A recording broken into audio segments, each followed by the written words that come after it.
The wallpaper in my childhood bedroom was a faded amber, printed with little songbirds.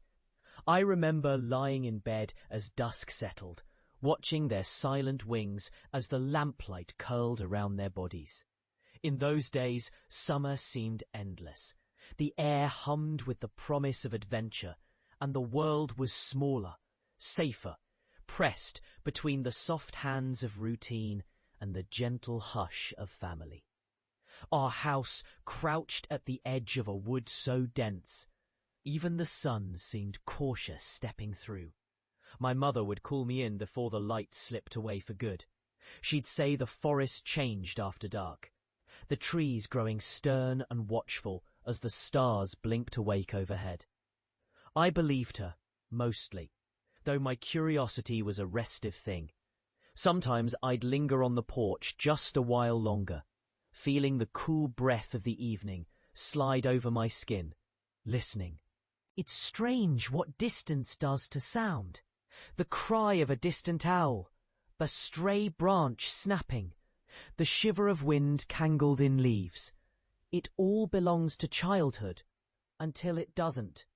On the day I first found the photograph, my father was sealing the root cellar. Hands thick with dust and old nails, a lantern perched beside him. The photograph was tucked between the joists, flattened by years of disregard, a single sheet, glossy and bent at one corner. I remember the feeling in my chest, that little pocket of anticipation that children always seem to open in secret. It showed a family standing on our porch, 3 people, their faces hazy, clothing out of time. The woman pressed her palm to the railing, her knuckles luminous even in black and white. The man's arm was slung around her, the little girl leaning against his side, her ribbon trailing down the front of her dress. I traced their outlines with hesitant fingers, wondering who they were, wondering why the girl's eyes looked so much like mine. When I showed it to my mother, she smoothed my hair and said nothing at first. The silence drew out, long enough that the breeze rattled the window behind us, setting the lace curtain dancing. Some things are left, she finally murmured, even when we forget them.